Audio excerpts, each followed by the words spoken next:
harus disampaikan narasinya yang lebih agak bagus, karena begini, vaksinasi yang dilakukan sekarang ini ya, kita tahu bahwa dari keputusan Menteri Kesehatan dari sejak 18 Mei kemarin itu adalah vaksinasi gotong royong yang tentu saja dilakukan kepada seluruh masyarakat. Pemerintah tidak konsisten untuk menerapkan aturan yang dibuat oleh pemerintah sendiri.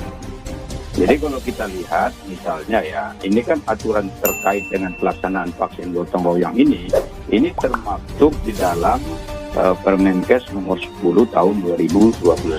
Ya, vaksinasi ini peluang bisnis kita untuk memperkokoh BUMN farmasi. Bahkan tidak hanya vaksin kata mereka itu, tetapi juga obat alat suntik segala macam gitu. Karena mereka punya punya kemewahan, dapat lisensi untuk mengimpor itu. Jadi ini ada dimensi persaingan lagi kan. Siapa tahu swasta bisa pengadaan lebih cepat, tapi itu kita belakangan lah. Jadi betul, itu peluang bisnis yang diciptakan pemerintah. Menkes perihal vaksin berbayar, itu murni bisnis. Kami tidak terlibat.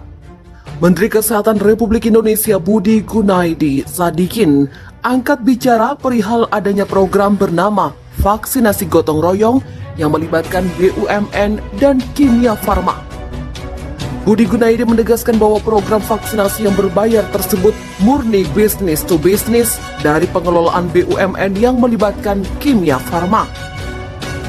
Awalnya Menkes mengaku bahwa vaksin gotong royong merupakan sebuah program yang muncul karena perkiraan kerja pemerintah akan kurang gesit menangani vaksin gratis. Hal tersebut diungkapkan saat rapat kerja Komisi 9 DPR dengan Menteri Kesehatan pada Selasa 13 Juli lalu. Memang vaksin gotong royong waktu di awal adalah merespon karena ada persepsi waktu itu pemerintah akan kurang gesit, kurang cepat suntiknya dengan swasta. Setelah itu ia pun menegaskan bahwa program vaksinasi gotong royong tersebut murni dikelola oleh BUMN dengan melibatkan Bio Farma Group sebagai produsernya. Vaksin gotong royong ini pure business to business, jadi dikelola oleh BUMN, Bio Farma Group dengan produsennya. Lalu Budi Gunadi kemudian menjelaskan sejauh mana Menteri Kesehatan terlibat dalam program vaksin gotong royong tersebut. Pihaknya mengaku hanya terlibat bahwa itu vaksinnya apa saja dan harganya berapa, jumlahnya berapa banyak, dan itu saja yang mereka tahu. Namun hal ini skema bisnis to bisnis yang dilakukan oleh BUMN Bio Farma membeli dari produsennya langsung. Pihaknya juga tidak ikut negosiasi. Kemudian langsung menjualnya dengan Kadin, pihaknya juga tidak ikut negosiasi dan pihaknya tidak ikut alokasinya. Usai Dr. Louis dibebaskan, Dr. Tirta ngaku sebagai cepu polisi saat berdebat dengan Deddy Corbuzier. Dr. Tirta Hudi akhirnya buka suara bahwa dirinya adalah cepu polisi setelah seterunya Dr. Louis Owin yang sempat ditangkap polisi lalu dibebaskan kembali.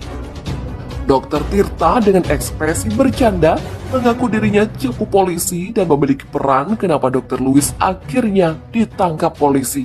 Kebetulan gelarnya dokter, profesi sampingan cepu. Hati-hati kalau dekat dengan saya. Demikian kata Dr. Tirta sambil bercanda di channel YouTube Deddy Corbuzier. Kasus penangkapan Dr. Louis yang berbeda pendapat dengan Dr. Tirta karena tidak percaya COVID-19 dijadikan candaan seolah-olah Deddy Corbuzier membela Dr. Louis. Deddy Corbuzier menegaskan bahwa pernyataan Dr. Louis soal orang meninggal karena komplikasi obat adalah sesuatu yang memungkinkan. Kalau orang meninggal bisa saja karena komplikasi obat, ada pasti. Benar tidak? Demikian tanya Deddy Corbuzier yang diamini oleh Dr. Tirta dan Ketua Tim Mitigasi Dokter PBIDI Dr. Adib Humaydi Espot. Bahkan Deddy Corbuzier kembali menyampaikan yang banyak publik utarakan soal proses pelaporan kepolisian seharusnya tidak terjadi jika memang pernyataan Dr. Louis itu benar. Artinya, si Dr. Louis ini bukan ditangkap.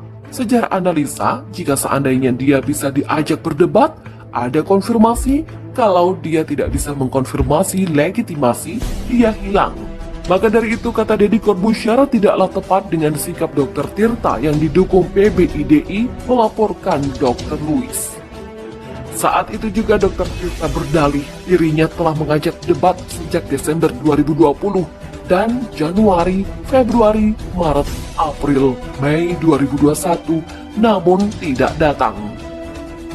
Akun dia aktif Desember 2020 untuk statement dia interaksi obat keluar tanggal 20 Desember 2020 dan 12 Februari 2021. Lebih lanjut, Dr. Tirta mengaku sudah berdebat 2 kali dengan Dr. Louis.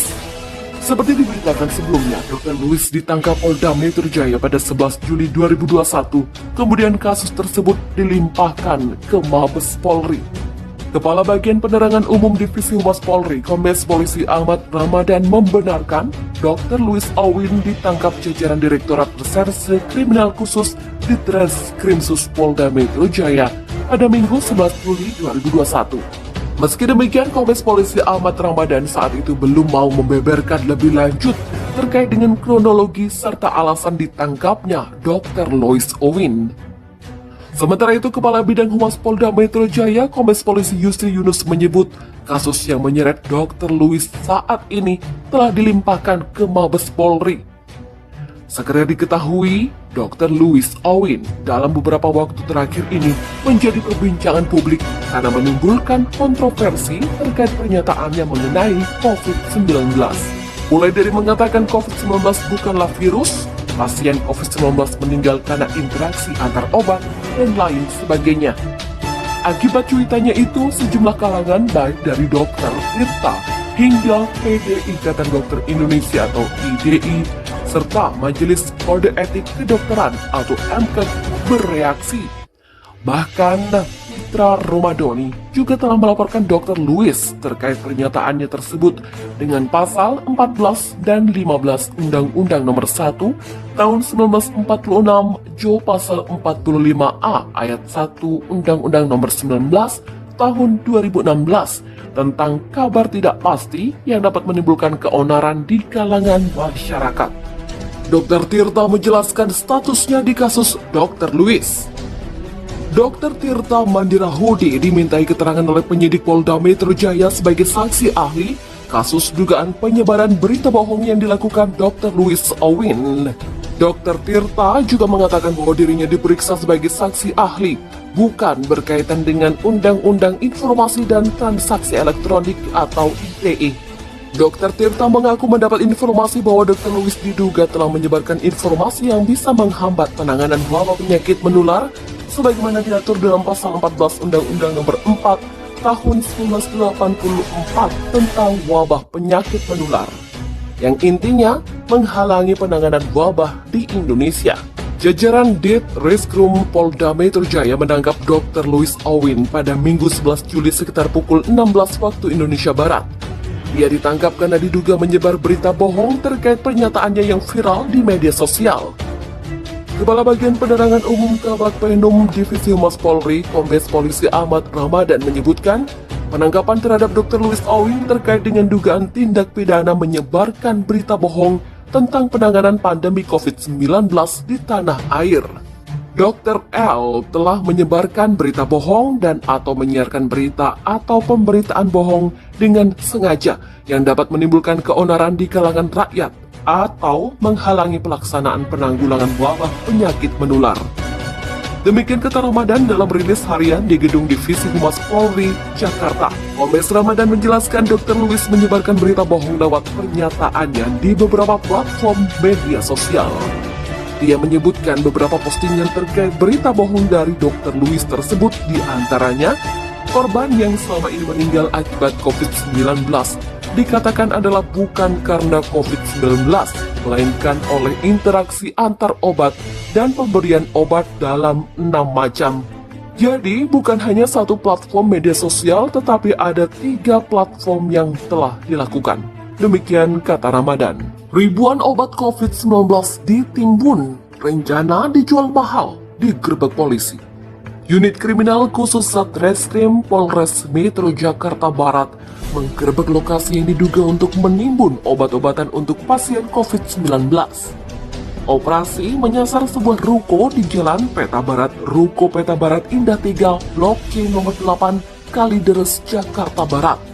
Kapolres Metro Jakarta Barat Kombes Adi Wibowo dalam keterangan tertulis mengatakan pihaknya di lokasi di wilayah Kalideres Kompleks Pergudangan, salah satu ruko di mana terindikasi pihaknya melihat beberapa fakta yang ditemukan dari hasil penyelidikan ada indikasi penimbunan. Adi menuturkan di lokasi penggerebekan ditemukan banyak obat-obatan untuk pasien COVID-19. Penimbunan ini diduga dilakukan agar obat bisa dijual dengan harga tinggi, melebihi aturan Kementerian Kesehatan. Ada tabel 11 jenis obat yang sangat dibutuhkan dan menjadi barang penting untuk kebutuhan pengobatan pasien COVID-19. Dia hanya melihat di sini bahwa fakta-fakta yang ditemukan di lapangan ada upaya-upaya untuk menaikkan harga dari harga eceran tertinggi. Sementara itu, Kasat Reskrim Polres Metro Jakarta Barat Kompol Joko Dwi Harsono menambahkan, barang yang ditimbun berjumlah ribuan dus.